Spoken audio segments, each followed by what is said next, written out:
آپ کے دل میں رچنس ہو تو فارغ کریں اپنے آپ، ٹائم نکالیں اللہ تعالیٰ کے لیے، اور پھر دیکھیں آپ کے مسئلے کیسے حل ہوتے۔ کئی لوگ سے میں نے سنا ہے، ایک بھائی بہت مشکل سے گزرے تھے، 2 سال پہلے کا واقعہ ہے، اور 6-7 مہینے ہو گئے ان کا وہ مسئلہ حل نہیں ہو رہا، ان کا وہ مسئلہ حل نہیں ہو رہا، کوئی فیملی پرابلم تھی۔ اور ایک دن مجھے ملے and he was so happy، اور انہوں نے مجھے ایک سینٹینس کہا جو میں کبھی نہیں بھولوں گا۔ انہوں نے کہا کہ علی بھائی، all it took was one تہجد، that's it۔ لیکن 6 مہینے مجھے کبھی ٹائم نہیں ملا، مجھے لوگوں سے ملنے کا ٹائم مل گیا، مجھے لوگوں سے کہانیاں سنانے کا ٹائم مل گیا، لوگوں کی سننے کا ٹائم مل گیا، لیکن تہجد کا ٹائم نہیں مل رہا تھا۔ all it took was one تہجد، اور میرا مسئلہ حل ہو گیا۔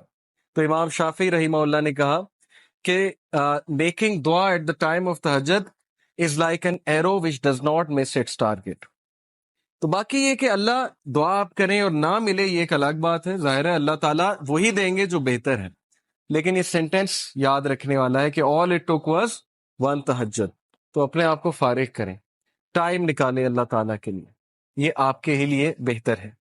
اور پھر یہ حدیث، انس بن مالک reported the messenger of Allah صلی اللہ علیہ وسلم said،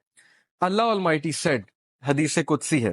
O son of Adam, if you call upon me and place your hope in me, I will forgive you without hesitation۔ اگر تم ہوپ میرے سے لگاؤ گے، امید میرے سے لگاؤ گے، تو میں تمہیں معاف کروں گا، without any hesitation میں تمہیں معاف کروں گا۔ O son of Adam, if you have sins piling up to the clouds and then ask for my forgiveness, I will forgive you without hesitation۔ اور اگر تیرے گناہ آسمان تک جا رہے ہیں اور آسمان کی طرح پائل اپ ہو چکے ہیں، کلاؤڈز کی طرح، یعنی اتنے سنز ہو چکے ہیں کہ تم اسراف کر چکے ہو، اور تم مجھ سے معافی مانگو گے، میں تمہیں معاف کروں گا، لیکن سچے دل سے توبہ کرو، میرے پاس آؤ گے، میرے سے بات کرو گے، مجھے ریکگنائز کرو گے، تو میں تمہیں معاف کروں گا۔ تو کویسچن یہ ہے کہ کیا ہمارے ہوپس اللہ تعالیٰ سے لگے ہیں یا ہمارے ہوپس کریشن سے لگے ہیں؟ میں یوتھ سے بات کر رہا ہوں، میں حیران ہوں کہ ہم ایک انسان کے لیے راتیں جاگ لیتے ہیں، ہم اس کے لیے اپنی ڈیسیجن چینج کر لیتے ہیں، کیریئر کے جو ہماری لائن ہے اس کو چینج کر دیتے ہیں ایک انسان کو پانے کے لیے، ایک انسان کے پیچھے دوڑتے ہیں، اور بعد میں ہمیں کوئی خاص فائدہ بھی نہیں ملتا، بعد میں ہمیں جو ہے وہ ریگریٹ ہوتا ہے کہ میں نے اتنا کچھ کیا اور آگے سے ریزلٹ جو ہے وہ کچھ بھی نہیں ہے۔ تو یہ ہیں وہ مثالیں جو اللہ تعالیٰ ہمیں قرآن مجید میں بتا رہے ہیں، حدیث میں بتا رہے ہیں کہ تم میرے سے امید لگاؤ، تم میرے پاس آؤ، تم میرے سے مانگو، پھر دیکھو کہ تمہارا مسئلہ حل ہوتا ہے کہ نہیں ہوتا ہے۔ اور امید لگانے کے حوالے سے ابن تیمیہ رحمہ اللہ لکھتے ہیں، ان کی ایک کتاب ہے کلام اللہ .com پہ آپ جائیں تو وہاں پر ایک کتاب ہے ابن تیمیہ کی، I think relief from distress, yes exactly یہ نام ہے، ریلیف فرام ڈسٹریس، کے ڈسٹریس سے ریلیف کیسے ملنا ہے، اوکے یہ کتاب ہے۔